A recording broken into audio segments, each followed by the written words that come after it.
साध से मिला दीजिए। साध कौन है, इसको समझने की जरूरत है।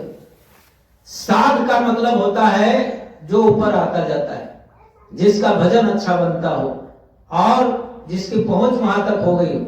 साध का भी पावर गुरु से कम नहीं होता है, लेकिन गुरु जो है जीवों को पार लगा सकता है, साध भी पार लगा सकता है, लेकिन वो गुरु का आदेश लेकर के ये कर सकता है।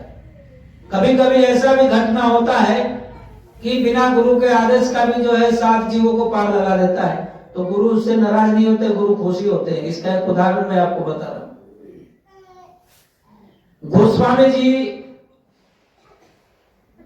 गोस्वामी जी का एक परम शिष्य था हृदय।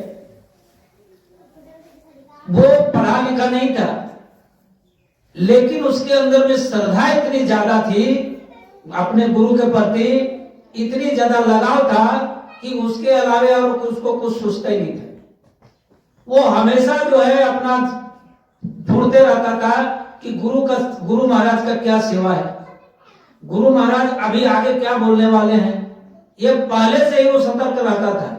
और इतनी ज्यादा सेवा, इतनी ज्यादा श्रद्धा उन्होंने दिखाई कि गोस्वामी जी से रहा नहीं गया और उनको इतनी दया दे दिए, इतनी दया दे दी कि वो मालामाल हो गए। और अंदर में जो है उसको जो है रस मिलना शुरू होने लगा, और इतना रस मिलने लगा, ऐसी उसको आनंद मिलने लगा कि वो भूल गया कि मेरा घर कहाँ है, मेरा द्वार कहाँ है, हमको जाना कहाँ है, ये सारा चीज भूल गया। कुछ दिन बीता, उसके बाद में जो है गुरु महाराज से प्रार्थना किया कि स्वामी जी मुझे जो है कुछ बहुत दिन हो गए, अब मैं कुछ दिन के लिए घर जाना चाहता हूं।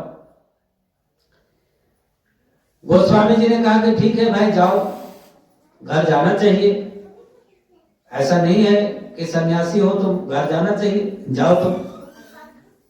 अब देखिए संजोग किसको कहा जाता है।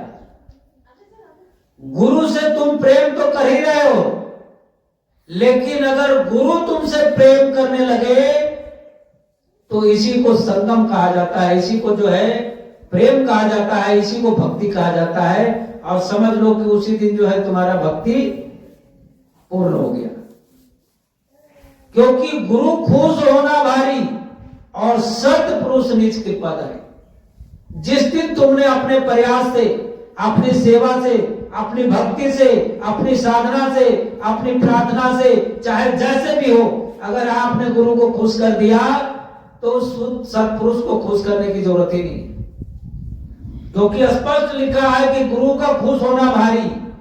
मूल चीज है गुरु को खुश करना, क्योंकि सत्पुरुष है कौन। अरे गोस्वामी जी ने जब यहां से वहां पहुंचा तो वहां देखा, कहा अरे ये तो वही है जो नीचे मिला। इसीलिए कहे वहां पर जाकर के उन्होंने कहा कि हम और पिया एक, यानी उसमें और इसमें कोई अंतर नहीं। तो अगर आपने अपने इस प्रयास से गुरु को अगर खुश कर दिया तो फिर और कुछ जतन करने की जरूरत ही नहीं है। इसलिए प्रेमियों सबसे मूल चीज है गुरु को खुश करना। गुरु खुश होंगे कैसे? गुरु खुश होंगे कैसे, इसको समझने की जरूरत है। कभी कभी ऐसा भी मिसाल आया है कि गुरु नाच गान से भी खुश हुए।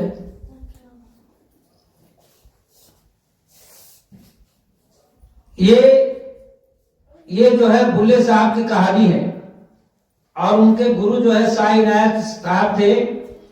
कुछ कारणवश जो है बुल्ले साहब से वो नाराज हो गए। नाराज इसलिए हुए कि बुल्ले साहब के घर में एक फंक्शन था, और उस फंक्शन में जो है उन्होंने अपने गुरु को जो है निमंत्रण दिया था कि स्वामी जी हमारे घर में जो है एक बहुत बड़ा शादी का फंक्शन है, सो आप अभी जो है हमारे कुटिया में, हमारे घर में अगर पधारेंगे तो ये हमारे लिए बड़ा सौभाग्य की बात है।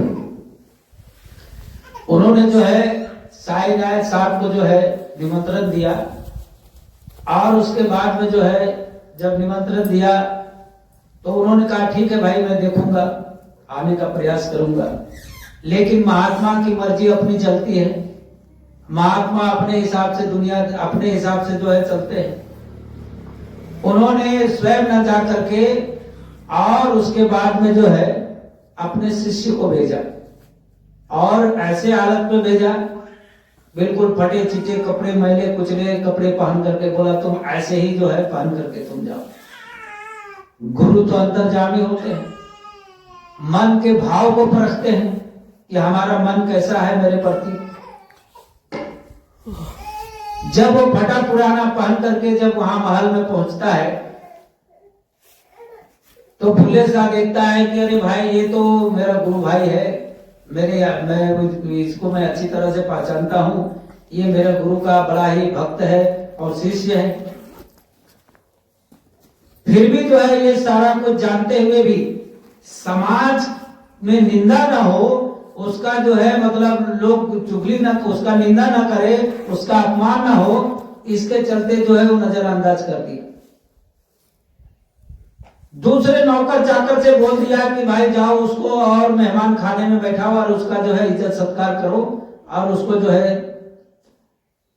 खिला पिला करके जो है उसको जो है भेज दो, क्योंकि अगर उसके सामने में आएगा तो उसको परिचय देना पड़ेगा कि भाई ये कौन आदमी है, ऐसे फटे चिटे हाल में जो है आपसे मिलने जुलने के लिए आ रहा है, आप इसके साथ बातचीत कर रहे हो, ये कौन है, तो मुझे बताना पड़ेगा। लज्जावश जो है उन्होंने सामने में नहीं दिया। अब यहां पर एक पॉइंट आता है, इसको भी जानने की जरूरत है। स्वामी जी ने एक बात ये इस विषय पर उन्होंने एक बात कहा था, कई बार ये बात जो है मिश्रा जी कई बार बोला करते थे, के मिश्रा जो है, उन्होंने कहा कि देखो जब गुरु किसी को भेजते हैं कहीं पर तो भले वो शिष्य रहता है लेकिन रूप उसका गुरु का होता है, और अगर गुरु का रूप, गुरु का स्वरूप जानकर अगर तुम उसकी सत्कार कर रहे हो तो गुरु का सत्कार करने का फल जो है तुमको मिलेगा। ये चीज जो है बुल्ले शाह ने मिस्टेक किया, गलती किया। उसने जो है एक साधारण चेला समझ करके, साधारण भक्त समझ करके और उसको उन्होंने नजरअंदाज कर दिया। जब वहां से जब वापस आए गुरु का आश्रम में तो उनसे पूछा, गुरु जी कहे कि अरे तुम्हारा तो बड़ा खातिरदारी हुआ होगा, बड़ा सम्मान हुआ होगा, क्योंकि तुम शाही खानदान में गए थे।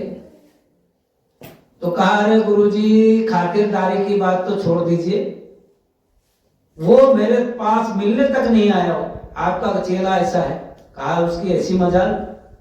अच्छा देखिए उस समय जो है बुल्ले शाह का बड़ा अच्छा भजन बनता था, वो इतनी सुंदर साधना करता था, साधना में लीन रहता था, घंटों जो है भजन में बैठा रहता था, क्योंकि अंदर से जो है उसको रस मिल गया था, अंदर से जो है उसको आनंद मिल रहा था। लेकिन धारा कहां से जा रही थी? धारा जो है ऐसे गुरु की तरफ से निकल करके जा रही। पावर हाउस से पावर किस में जा रहा है? ट्रांसफार्मर में। आप अगर पावर हाउस से ही अगर पावर बंद कर दिया जाए तो ट्रांसफार्मर तो डब्बा है। तो उन्होंने कहा कि इसकी ऐसी मजाल कि उन्होंने जो है ऐसा कर दिया, उन्होंने धारा को ही सिमट लिया, धारा को ही खींच लिया। अब जो आनंद पा करके बुल्ले शाह मस्त में जो है 2-4 घंटा बैठे रहते थे, भजन में आनंदित रहते थे, उसके बाद से जब बैठने लगे तो बिल्कुल फीका। अब आप देखते हो कि कोई बच्चा अगर कोई खिलौना में लीन हो जाता है, बड़ा प्रेम से जो है रहता है और लीन हो जाता है, तो अगर आप उस खिलौने को छीन लो तो उस खिलौने को पाने के लिए आपसे युद्ध भी कर देगा, लड़ाई भी करेगा, नहीं आपको मारने पीटने सकेगा तो रोना शुरू करेगा, कोई ना कोई हथियार का उपयोग करेगा वो। यही हाल उनका हुआ। बुल्ले शाह जो है बेचैनी हो गया, बुल्ले शाह को बड़ा खलबली मच गया कि आखिर ये क्या हो गया भाई, अचानक मेरा जो है ये धारा बंद क्यों हो गई।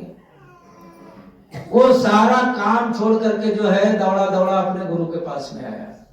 कहा स्वामी जी मेरे साथ बड़ा अनर्थ हो गया, मेरे भजन बच्चों सारे बंद हो गए। बोले चुप, तुम मुझे शकल मत दिखाना। गुरु महाराज ने उनको फटकार लगाया, कहा तुम मुझे शकल मत दिखाना, तुम मुझसे दूर हो जाओ। अब जब ये फटकार जब उसको लगा तो उनकी जमीन के नीचे का पैर खिसक गया। कहा कि गुरु महाराज इतने कड़े रूप में आ गए, भाई हमसे मुश्किल क्या हुआ। तो उसने बड़ा हिम्मत जुटा करके कहा कि प्रभु आप मुझे बताइए कि मुझसे गलती क्या हुई। गलती? ये बात तुम बोल रहे हो कि मुझसे गलती क्या हुआ? अरे इसको तुम क्या समझ लिए? ये फटा चीटा पुराना पहला कुर्चला कपड़ा पहन करके गया तो तुमको इसके मुलाकात भी नहीं किया, इससे भेंट भी नहीं किया। तुम इस संसार का धनी हो और ये परमात्मा का धनी है, ये तुमसे ज्यादा धनवान है। तुमने इसके अंदर की कमाई देखी है और तुमने इसका इज्जत सत्कार नहीं किया, तुमने इसका तिरस्कार नहीं मेरा तिरस्कार किया। जब इसकी फटकार लगी तो उसका सारा शान शौकत जो है एकदम उसी जगह मिट्टी में मिली। कहा कि तुम मुझे शकल मत दिखाना, मुझसे तुम दूर चले जाओ और जाओ तुम, फिर दोबारा मत आना। अब बेचारा सोचने लगा कि करो तो करो कैसे, ये रूठे को मनाऊं तो कैसे मनाऊं। बहुत दिन बीत गया, बहुत प्रयास किया। एक लास्ट में जो है उनको एक गुरु का कमजोरी जो है उसको समझ में आया। अब गुरु का कमजोरी क्या होता है, कमजोरी क्या समझ में आया, तो किसी ने उनको बताया कि भैया तुम्हारे गुरु जो है वो संगीत के बड़े शौकीन है, संगीत के बड़े शौकीन है। तो उन्होंने जो है सोचा कि हो सकता है अगर संगीत में सीख लूं, नाच गान सीख लूं, अच्छा गाने लगूं, अच्छा मतलब ये करने लगूं, डांस करने लगूं, तो हो सकता है मेरे गुरु मुझसे खुश होकर के। अब देखिए फटकार तो गुरु महाराज ने लगाया और डांट भी लगाया और भगा भी दिया, लेकिन ऐसा नहीं है कि उनको अंदर से पीड़ा नहीं हो रहा है। प्रेमियों, गुरु को जो है कुम्हार का दर्जा दिया गया है। जैसे आप कुम्हार को देखते हो कि वो घड़ा, कच्चा घड़ा को ऐसे पीटता है खूब ऐसे, तो बाहर से लगता है कि ये कितना बेरहमी है, ये कच्चे घड़े को इतना पीट रहा है, इतना ठोक रहा है, इसको पता नहीं दया रहम आ रहा है कि नहीं। बाहर से देखने में ऐसा लग रहा है, लेकिन कभी आप गौर करके देखना वो अंदर में जो है ऐसे हाथ रख करके तब ऐसे पीटता है। ऐसे ही गुरु और शिष्य का रिश्ता होता है।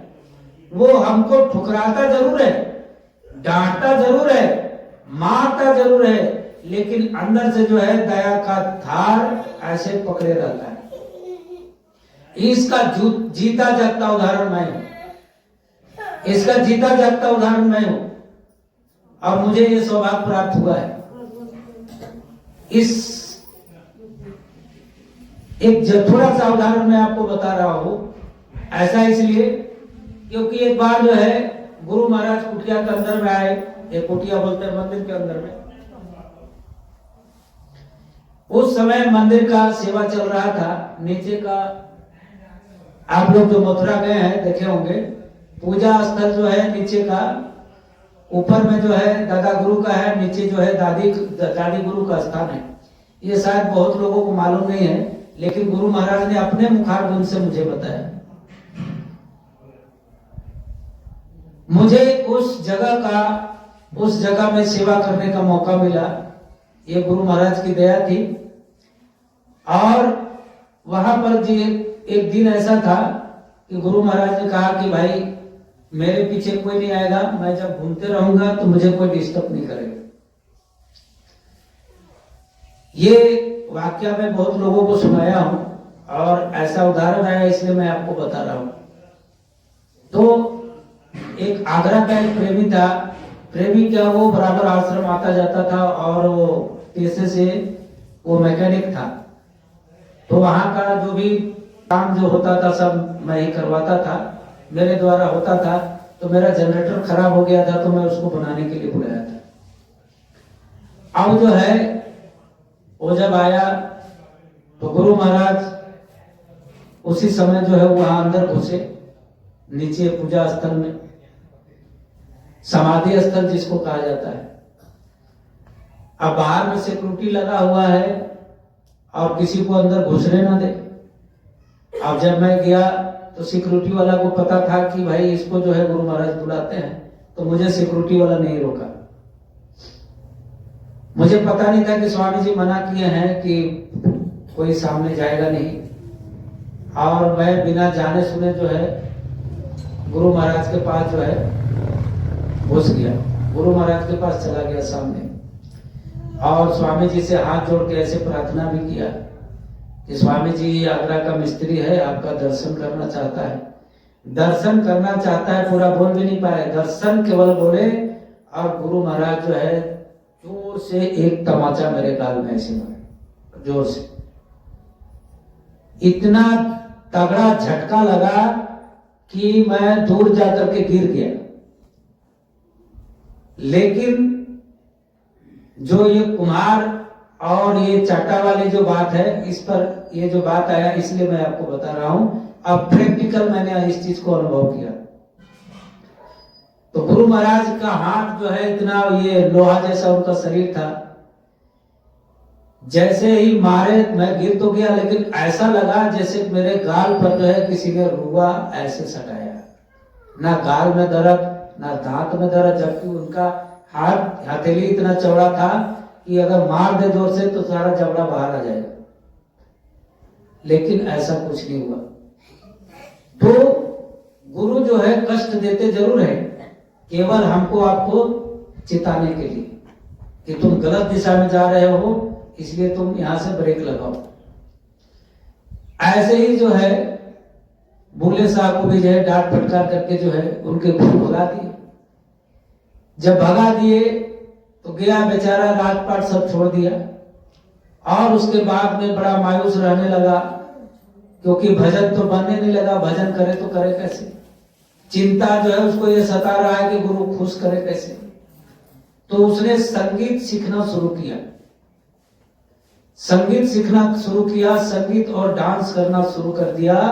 सीखते सीखते सीखते कुछ साल बीत गए तो बड़ा अच्छा जो है वो कलाकार बन गया, बहुत अच्छा जो है संगीत सीख लिया। उसके बाद में एक सम्मेलन में जो है उनके गुरु पहुंचे। ऐसा जो है उसको सूचना मिला कि फलाने जगह जो है वो मतलब शाह इनायत साहब जो है वहां पहुंच रहे। तो उन्होंने सोचा कि चलो भाई ये मौका है, आज मैं अपने गुरु के सामने में अपना प्रदर्शन करूंगा, नाच काम दिखा दूंगा, हो सकता है गुरु महाराज खुश होकर के जो है मुझे अपना ले। वो जलसा में जो है वो भाग लिया, और उसके बाद में जो है इतना डांस किया, इतना नाचा, इतना नाचा, इतना नाचा, इतना नाचा कि जब तक गुरु महाराज उठ करके उसको गले नहीं लगाए तब तक जो है वो डांस करता ही रहा। और उसके बाद में जो है जब ऐसा ये हुआ, तो क्योंकि गुरु तो अंतर्यामी, वो जान रहा है कि मुझे खुश करने के लिए ये सारा कुछ कर रहा है। फिर अंतिम समय में जब देखा कि ये सारा जो है अपना भूल को जो है पश्चाताप में डूब गया है, क्योंकि देखिए इंसान जब कोई गलती करता है और उसको अपने आप में पश्चाताप करता है, उसको एहसास करता है कि मुझसे गलती हुई है और वो क्षमा याचना करता है, तो उसकी गलती को जो है उसको माफ कर दिया जाता है। ऐसे ही जो है उनके गुरु ने उनको जो है माफ कर दिया और उसको जाके गले से लगा लिया। और गले से लगाने के बाद में कहे कि अरे गुरु महाराज से कहा कि गुरु महाराज मैं वही भला हो। तो बोले तुम बोला तुम भूला हो। भूला मतलब भूले शाह नहीं, भूल गए थे। तो इस तरह से जो है दोनों का जो है फिर मेल होता है। तो प्रेमियों ऐसे ही जो है हृदय के साथ में हुआ। उन्होंने जो है गुरु का आश्रम छोड़ करके चला गया। अब प्रेम दोनों में इतना ज्यादा था, लगाव इतना ज्यादा था, क्योंकि ऐसा काम ही उन्होंने किया। कभी भी जो है उनको आदेश देने की जरूरत नहीं पड़ती थी, और उसको ये पता होता था कि अभी इसके आगे गुरु हमको क्या आदेश करने वाले हैं, वो पहले ही करके तैयार रखता था। जब ऐसा काम उन्होंने किया तो सारा जो है अपने अंदर का सारा खजाना निकाल करके और उन्होंने अपने शिष्य के झोली में डाल दिया और शिष्य मालामाल हो गया। जब हृदय अपने घर पहुंचे तो दूसरे दिन वो भी अपना झोली झपड़ा उठाए सारा, क्योंकि फकीर के पास तो कुछ होता नहीं। वैसा कुछ जैसे हमारे गुरु महाराज का आलिशान मंदिर महल ये जो बना हुआ है उस तरह का उनके पास कुछ था नहीं। उन्होंने जो है वो भी अपना झोलिया पोथा उठाए और उसके बाद दूसरे दिन वहां से रवाना हो गए। अब उनको इतनी लगन हो गई, हृदय को अपने गुरु से इतना प्रेम हो गया कि जहां भी बैठे तो गुरु का ही चर्चा करे, जिसके पास भी चर्चा करे तो गुरु की ही चर्चा करे। सारी बात रात दिन जो है वो गुरु का ही चर्चा किया करता था। आप जब उनके मोहल्ले में गोस्वामी जी पहुंचे और लोगों से पूछे कि अरे भाई हृदय नाम का जो एक अहीर है जो यहाँ रहता है इस मोहल्ले में, उसका मकान कहाँ है? तो लोगों ने जब सुना, लोगों ने पूछा कि भाई आप कौन हो, तो उसने अपना परिचय बताया। अरे गुरुजी आपका तो रात दिन वो चर्चा करते रहता है, इतना चर्चा करता है कि चर्चा करते वो थकता नहीं है, रात दिन आप ही का गुणगान करते रहता है। चलिए मैं आपको दिखाता हूँ। और वो सारे जो है सारे मोहल्ला उनके पीछे पीछे जो है पीछे पीछे झुंड बना करके और उसके बाद में जो है हृदय के घर में पहुंचते हैं। जब देखा कि गुरु महाराज हमारे कुटिया में आ गए, हमारे घर में पधारे, तो उसका जो है खुशी का ठिकाना नहीं रहा। ये बात भी सही। अरे भाई अगर हमारे आपके घर में अगर गुरु महाराज पधारेंगे तो आप चुपचाप बैठे रहोगे? अरे नहीं, कहीं भी भजन नहीं भी किए तब भी जो है आनंद से जो है प्रफुल्लित हो जाएगा।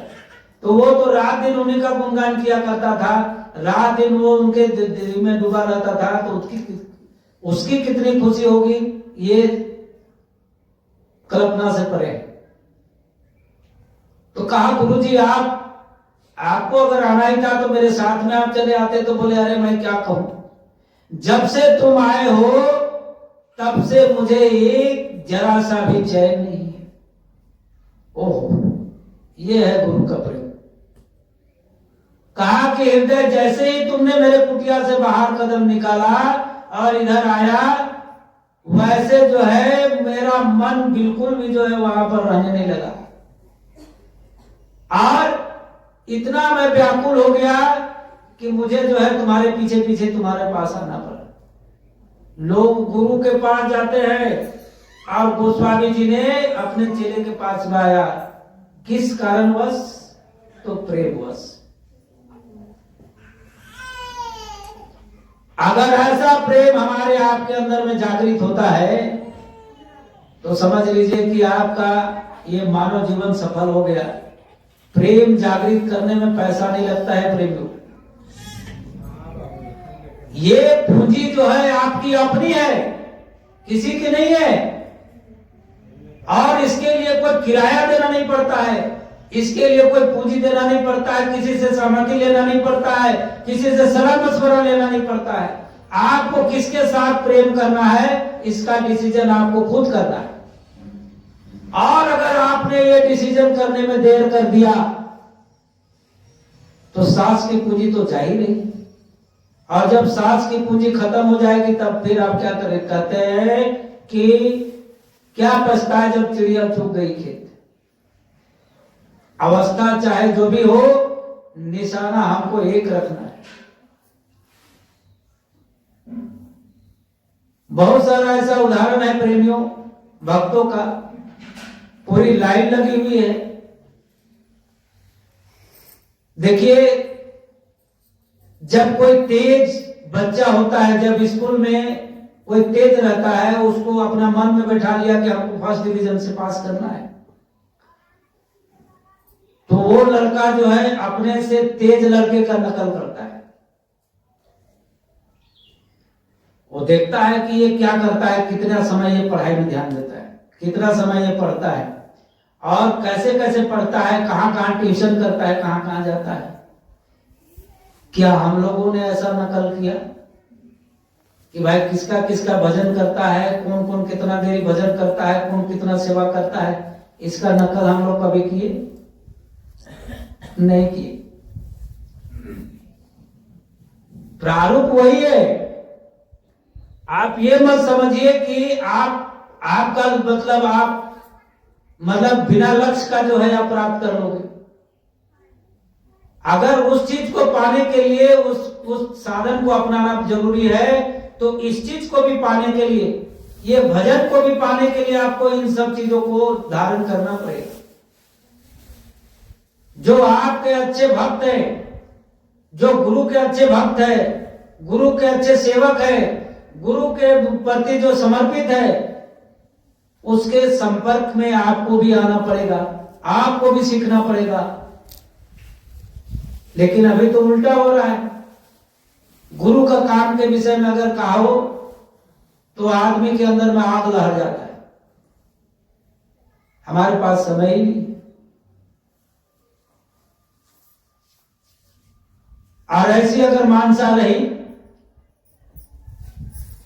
तो फिर ये परमार्थी डगर में चल पाना बड़ा मुश्किल है। इसलिए प्रेमियों, हमको आपको जो है, जो रास्ता मिला है, ये कोई मामूली रास्ता नहीं है। कितने जन्म आपके बीत गए होंगे इसका आपको भी कोई मालूम नहीं है। और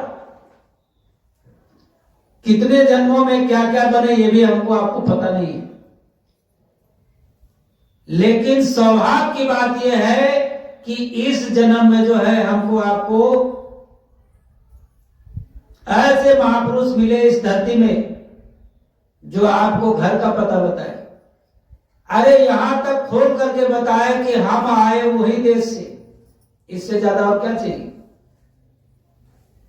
बोले हम आए वही देश से जहां तुम्हारा धाम, जहां तुम्हारा घर है, जहां तुम्हारा दर है, जिसको तुम छोड़ करके आए हो, मैं वहीं से आया हूं। इससे बड़ा परिचय और क्या चाहिए। और तुमको वहां तक पहुंचाना मात्र हमारा एक काम, और दूसरा काम कुछ नहीं है।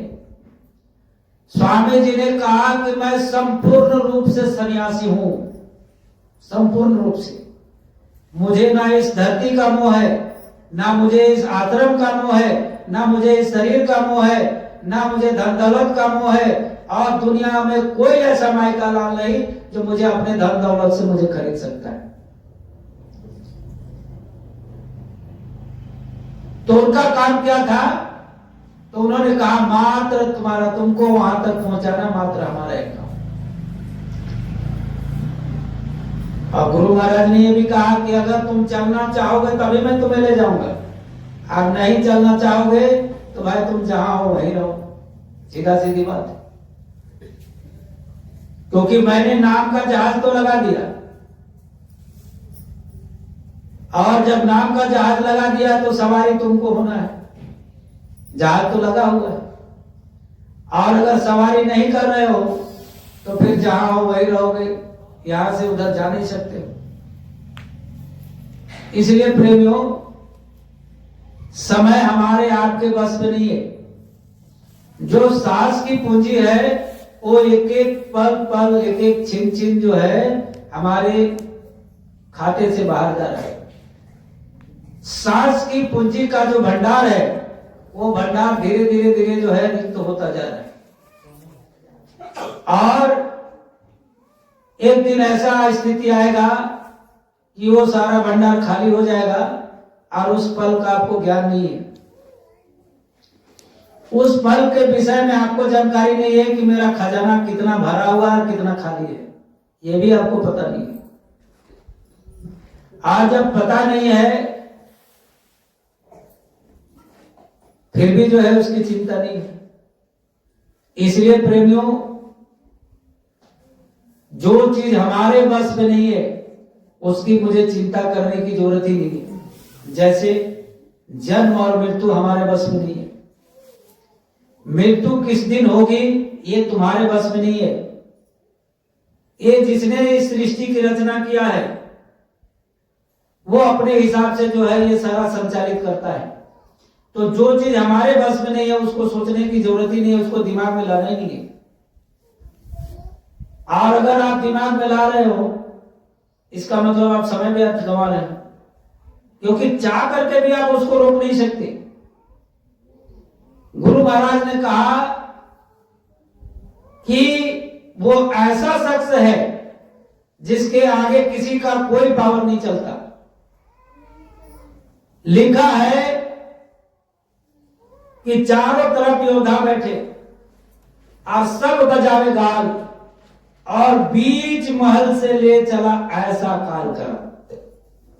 उसको पावर दिया हुआ है कि जिसका समय पूरा हो जाए, चाहे जो भी हो, उसको उठा करके खाली कर दो, उसको तुरंत मकान खाली करवाओ।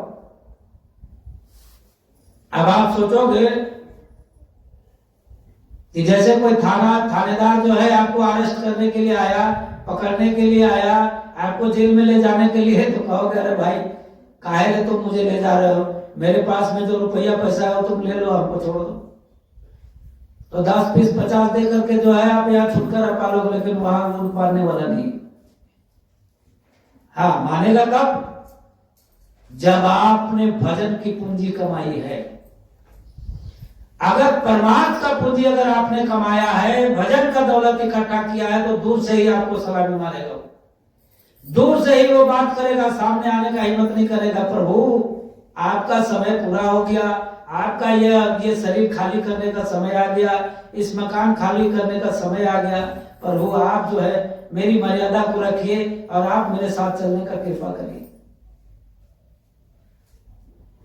इसी बात को लिखा है कि आए हैं सो जाएंगे, राजा रंग फकीर और एक सिंहासन चढ़ी चले, एक बंधे जंजीर।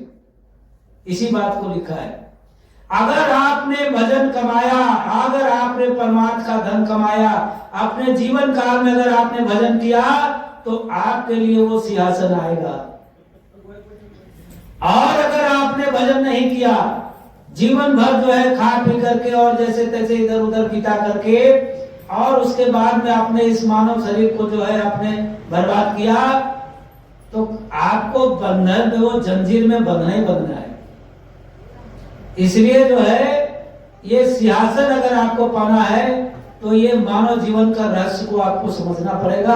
और जो सांस की पूंजी है, उसमें से जो गुरु महाराज ने हमको आपको मांगा है, वो आपको देना पड़ेगा। देने का मतलब हमने आपको बता दिया कि देने का मतलब जो है कि संपूर्ण रूप से जो है आपको समर्पित करना है। 1 घंटा अगर आपने गुरु महाराज को समय देने की बात मन में ठान लिया कि 1 घंटा मुझे भजन में बैठना है, 1 घंटा सुमिरन ध्यान भजन में बैठना है, तो 1 घंटा कुछ सोचने का अधिकारी आप नहीं हो। इस चीज को समझने की जरूरत है। अगर मन आपका नहीं रुक रहा है, तो गुरु महाराज से आप प्रार्थना करो कि गुरु महाराज मेरे बस में जो है इस मन को रोकने की पावर नहीं है, आप मुझ पर दया करिए। और उसके बाद में जो है इतने देरी के लिए जो है आप मेरा मन को रोक दीजिए। प्रार्थना जब आप गुरु से करेंगे, तो गुरु का पावर जब उसमें आएगा, तो धीरे धीरे जो है वो कमजोर होगा और मन जो है रुकना शुरू हो जाएगा। आज